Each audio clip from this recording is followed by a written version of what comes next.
look at what actually can correct menopausal symptoms and help menopause.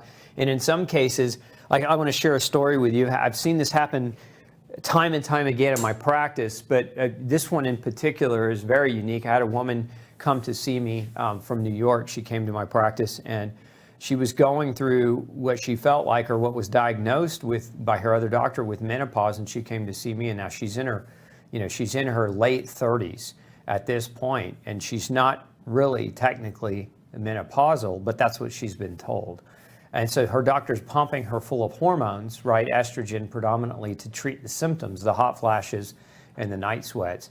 And so she gets to me, and we run some different types of testing, look at her hormone levels, look at her nutrition levels. And lo and behold, part of the problem with this particular woman was she was gluten sensitive, right? That was one of her biggest problems. And gluten can act as an endocrine disruptor, meaning it can alter or impact the way that your body produces sex steroids like estrogen and progesterone. There are some people with gluten sensitivity have problems. The gluten can disrupt the brain, area in the brain that produces prolactin, and so we can see prolactin issues lead to infertility and pseudo-diagnosis of menopause. And that's why I call it pseudo-menopause, because technically it's not menopause, but it's gluten inducing a hormone change that mimics menopause. So again, if you're on that earlier side, that late 30s, 40s, think diet, and particularly think gluten. There's a lot of research that shows gluten as an endocrine disruptor that can create or contribute to early onset of menopause, along with all the things that we're talking about tonight. So that's definitely been proven in research. I've also seen it clinically a number of times. Well, this woman went on into, she was in full-blown symptoms of menopause, had been diagnosed with menopause. We changed her diet, and within 6 weeks, night sweats went away, hot flashes went away, her cycle re-regulated and came back because her cycle had gone away, like she had lost her menstruation cycle or menstrual cycle. And all of that came back and the symptoms went away. Altered diet change.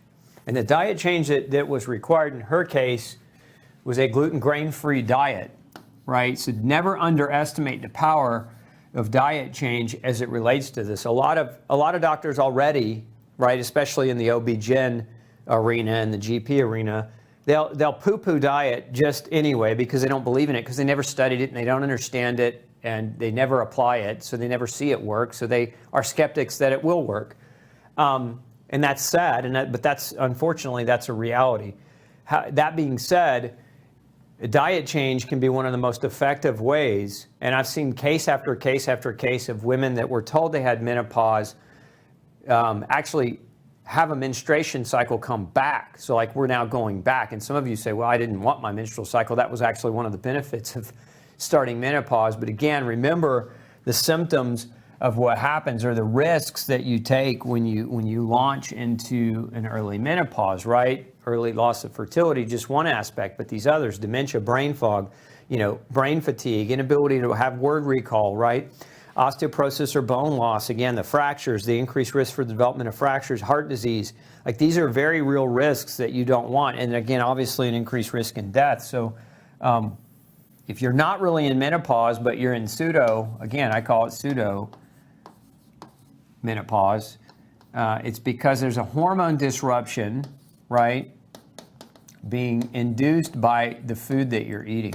And gluten in grains is one of the biggest ones. And this one's actually been very well studied. Again, gluten directly has been studied to be shown to affect prolactin, estrogen, progesterone, the female hormones of fertility. So again, grain-free diet. And if you don't have a copy, or if you haven't read No Grain, No Pain, I highly encourage you check it out. No Grain, No Pain.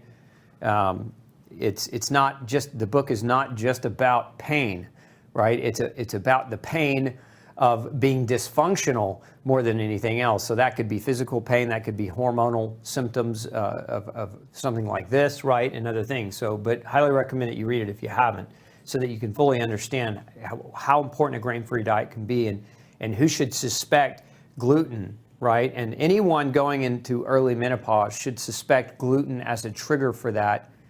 That should be the first line of suspicion.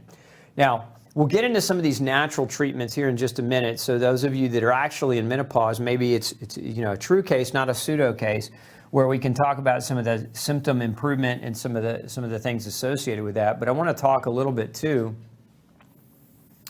or just point out a couple of things. So this is a research study, and I just want to show you the conclusion here. As a conclusion in this particular study, you see from menarche, which is the onset of menses to menopause, the fertile lifespan of celiac women. So this is a study that was done on women with gluten sensitivity manifesting as celiac disease. And so here were the conclusions. Late onset of cycle. So these individuals had a late onset of their menstrual cycle. So again, if you've got children and they're not starting their cycle on time, so late menarche can be a symptom of gluten sensitivity. But late menarche and early menopause causes a shorter fertile period in untreated celiac when compared with control women. So untreated celiac, what is that? Because most people think of celiac disease as like this severe gastrointestinal diarrhea, gas, bloating, and pain in the intestinal area. But most people don't have that. Only a small percentage of people with gluten sensitivity manifest the severity of painful gastrointestinal symptoms. Most of them manifest in a way that we actually have a name for it. It's called extraintestinal manifestation. And so one of those is late menarche. Like that's a symptom of gluten sensitivity. So just, again, be aware of that. Ladies, be aware of that if you've got daughters at that age that they're starting late. And again, so going down here, gluten-free diet that started at least 10 years before menopause prolongs the fertile lifespan of celiac women. So when women with gluten intolerance, gluten sensitivity started the diet 10 years before the onset of going into menopause, they actually increased their longevity of fertility. The perception of intensity of hot flashes and irritability is more severe in untreated celiac women than in controls, meaning that women that went gluten-free had less hot flashes, less severity of irritability and mood swings. Low physical exercise and or poor quality of life frequently reported by untreated celiac women might be the cause of reduced discomfort and tolerance, thus increasing the subjective perception of menopausal symptoms. Let's make that English. Basically, women with gluten sensitivity, even if they didn't know it, going gluten-free, many of them found tremendous benefit in their menopausal symptoms, tremendous change. And in some cases, in my experience, I see the symptoms of menopause, the hot flashes, the night sweats, again, those very common ones, can completely go away in some women, completely, like gone, no more problems, no more menopause. You're still in menopause, but the symptoms associated with it actually go away as a result of hormones balancing out as a result of the diet change. So again, don't underestimate the power of a gluten-free, grain-free diet. Now, let's talk a little bit about one of the other, we'll get to this in just a minute. Let's talk about the aspects of one of the things that gluten does. So gluten contributes to malnutrition. And I think this is one of the most important things that you can understand, because the malabsorption, malnutrition associated with gluten consumption, when you have deficiencies, nutritional deficiency, right? So that's what this is indicating. Understand that you're going to have disrupted hormone function because you need nutrients to make hormones. A lot of people don't realize this. Doctors particularly don't. So when we talk about hormones, in this case, we're talking about hormones like estrogen and progesterone, but we're also talking about follicle-stimulating hormone, luteinizing hormone, DHEA, cortisol, thyroid hormone. Like these are all under nutritional, they're all under the nutritional guidance. So your body needs vitamins and minerals to produce these different hormones. So like as an example, your body can't make estrogen without zinc and vitamin B6 and folate, right? Your body can't make progesterone without vitamin B5 and zinc, and you need vitamin E, and you need iodine.